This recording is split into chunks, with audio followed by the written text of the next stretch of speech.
화장실이 더럽다고 안 쓸 수 없는 것처럼 그러면 그 화장실을 깨끗이 청소하는 건 역시 시민으로서의 책무라는 생각이 듭니다. 그래서 시민활동이 늘 앞서 나가고 진보적인 활동을 하는 것이 매우 중요하다. 복지 간의 지역사회 조직화를 함께 지역 공동체에서 고민했으면 좋겠다는, 시민으로서 여러분 들어가셔서 복지 의제를 만드시고 같이 공론화하고 그걸 집행하는 과정 속에서 복지의 문제를 함께 풀어내는 것. 안녕하세요. 서울특별시 사회복지사협회 복지국가시민위원회 박정식입니다. 오늘은 정치참여 아카데미 세 번째 시간으로 시민활동 참여를 통한 정치 모델에 대해서 저희 복지국가시민위원회 두 분의 의원님과 함께 이야기 나눠보도록 하겠습니다. 먼저 김혜미 의원님. 네, 세상을 바꾼 사회복지사 간사이고 복지국가 시민위원회 위원 맡고 있는 김혜미입니다. 네, 오늘은 시민활동 관련해서 이야기를 나눠보려고 하는데요. 이제 벌써 마지막 시간이네요. 시민활동은 사실 대표적으로 세상을 바꾸는 사회복지사, 제가 이래서 말씀드리는 것은 아니고 사회복지사들이 시민활동, 정책활동, 정치활동을 할 수 있는 곳이 세바사가 있다라고 소개도 드리고 싶습니다. 저희 단체에서 했던 것 중에 가장 소개드리고 싶은 내용은 어린이병원비 국가보장 추진연대입니다. 사실 이 활동을 통해서 지금 대통령이 문재인 대통령의 문재인 케어 안에 공약으로 들어가기도 했고, 실제로 문케어를 통해서 이 부분은 많이 해소되는 부분이긴 합니다. 이전에 진짜 어린이들이 병원비 때문에 모금 활동을 많이 벌이고, 지금도 사실 겨울만 되면 이제 모금 활동을 하긴 하는데요. 이전보다는 사실 건강보험이 많이 성숙해지고 시민들도 이 부분에 대해서는 국가가 책임져야 한다라는 생각이 많이 강해져서 지금은 좀 나아지고는 있습니다. 또한 뿐만 아니라 지난번에는 지방선거에서 성남시 은수민 시장과 이것을 이제 공약으로 맺었었고, 은수민 시장이 당선된 이후에 이것을 실제적으로 성남시에서 진행하고 있기도 합니다. 물론 많은 사람들이 제도의 혜택을 보지 못하고는 있습니다. 왜냐하면 이 제도가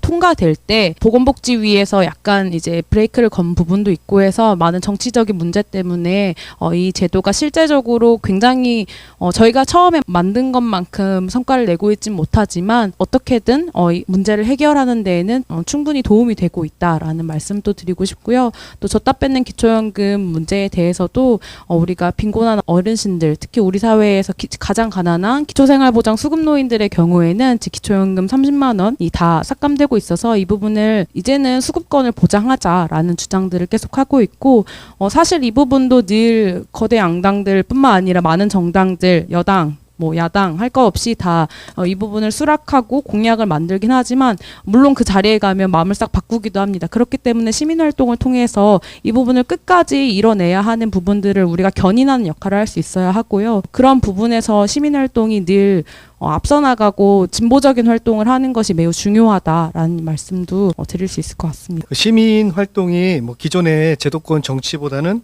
조금 더 이제 지속성을 가지고 있고 전투력도 좀 좋다, 이런 얘기로 저는 들리는데요. 윤유선 의원님은 시민 활동에 대해서 어떻게 생각하시는지요? 여러분이 정당을 가입하지 않고 선출직으로 나오지 않으면 어떻게 해야 될까라는 마지막 저희가 답을 이걸로 잡았었잖아요. 사실은 여러분이 시민으로서 활동할 수 있는 범위는 상당히 많습니다. 지금 서울시 같은 경우에 주민참여 예산 부분이라든가 아니면 마을 공동체, 그리고 주민자치회가 생겼어요. 그리고 협치의제를 뽑고 있습니다. 주민자치회 같은 경우도 지금 강서 같은 경우 올해 20개 동이 전면동 실시인데요. 여기에서는 50여 명의 주민자치위원이 마을 의제를 선정합니다. 마을 의제를 찾고 마을 의제를 선정하고 나면 그걸 가지고 주민세를 가지고 예산 집행을 할 수 있게 됐거든요. 분과도 마찬가지로 일률적이지 않고 각 마을에서 동네에서 정하게 돼 있습니다. 그렇기 때문에 여러분이 시민으로서 내가 주민자치회라든가 아니면 마을 공동체 일원이 돼서 그런 의제를 선정하고 하는 데 있어 여러분이 분과 만들 때도 왠지 사회복지 분과 만드셔도 되고 동별로 하는 겁니다. 주민자치위원이 되셔가지고 사회복지 분과 만들자 얘기하셔서 의논이 되면 50명 안에서 분과를 한 5-6개 만들 수 있으니까 만드시고, 그 의제에서 우리 마을에 관한 복지 의제로 진행을 하면 또 예산 집행을 할 수 있는 겁니다. 그거는 정당 가입을 하지 않고도, 의원이 되지 않고도 할 수 있는, 여러분이 시민으로서 할 수 있는 모습입니다. 그리고 또한 지금 주민자치를 들어가지 않는다 하더라도 협치 의제를 뽑아요. 다시 각 구별로 협치 의제를 뽑기 때문에 그 의제를 복지 의제로 한두 가지를 넣을 수가 있는 거죠. 여러분 참여하셔가지고 그것도 예산이 나옵니다. 집행이 가능하거든요. 그러면서 문제는 지역의 오피니언 리더들과 함께 복지 의제를 여러분이 제안을 하고 의논하고 실행할 수 있는 굉장히 큰 역할을 할 수가 있습니다. 그래서 예전과 많이 달라진 그 지역에서 있는 마을 공동체, 주민자치회, 사회적 경제 부분, 협치 의제, 주민참여 예산제 이러한 것들은 시민으로서 여러분이 들어가셔서 복지 의제를 만드시고 같이 공론화하고 그걸 집행하는 과정 속에서 복지의 문제를 함께 풀어내는 것, 이것 또한 시민으로서 여러분이 할 수 있는 정치 참여라고 생각합니다. 그래서 현장에 여러분이 내가 살고 있는 일터의 현장만이 아니라 사회복지 현장이 아니라 내가 살고 있는 공간에서의 현장으로서 여러분이 복지사로서 시민으로서 활동할 수 있는 부분을 찾으셨으면 하는 생각입니다. 함께 하셨으면 좋겠습니다. 네, 윤유선 의원님은 이제 의정 활동을 뭐 하지 않거나 아니면은 정당 활동을 하지 않는 분들이 자기가 거주하시는 곳이 될 수도 있고, 대부분의 이제 복지사로 일하시는 분들이 이와 관련된 그 지역과 관련된 일들을 많이 하시기 때문에 그 동네나 혹은 일하시는 곳에서 뭐 주민자치나 아니면은 마을 공동체 등의 활동들을 사회복지적인 시각으로 아니면 사회복지적인 마인드를 가지고 활동을 해나간다면 그것도 정치 활동의 일환이 될 수 있다라고 말씀해 주셨습니다. 하나 잠깐 추가하자면 지금 지역사회 조직화 부분이 복지관에서 고민을 하고 있을 겁니다. 예전에 주민자치위원회 같은 경우는 지역에 살고 있는 거주하는 사람이어야 되고 동장의 추천을 받아서 진행을 했었습니다. 근데 주민자치회는 살거나 일하는 사람, 그 지역에서. 그러면 주민자치위원회 자격이 되고요. 6시간 자치학교를 이수하면, 올해 같은 경우는 다 온라인으로 수업을 했거든요. 하면 주민자치위원이 될 수 있습니다. 여러분이, 저는 주민자치에서 저희 한동을 시범으로 같이 해봤었는데 거기에 사회복지사들이 간사 역할을 해주고 복지기제를 끌어내주고 하는 데서 주민들과 굉장히 호흡을 잘 맞췄습니다. 왜냐면 주민들이 뭘 정리하고 페이퍼를 만들고 이런 작업이 쉽지 않거든요.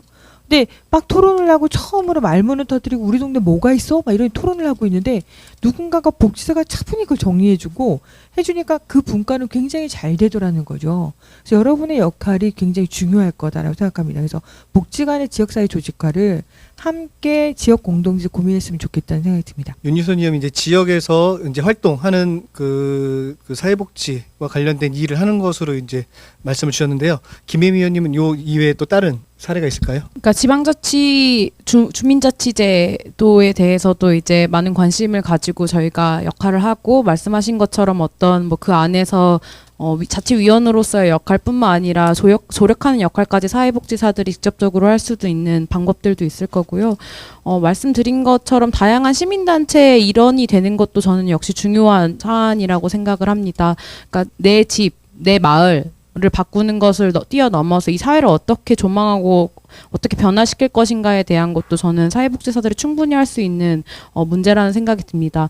이제는 사회 문제가 개인이 해결할 수 없는 수준으로 커져가고 있습니다. 그런 부분에 있어서 그렇다면 지금 내가 만나는 당사자들, 내가 마을에서 만나게 되는 다양한 주민들의 삶을 어떻게 변화시켜 나갈 것인지에 대해서 이야기할 수 있는 다양한 시민단체에 가입하고 후원하고 지지하는 것으로도 정치 참여의 일부를 할 수 있는 것이다. 이런 말씀도 좀 드리고 싶어요. 지금까지 시민 활동 참여를 통한 정치 모델에 대해서 이야기를 나눠봤고요.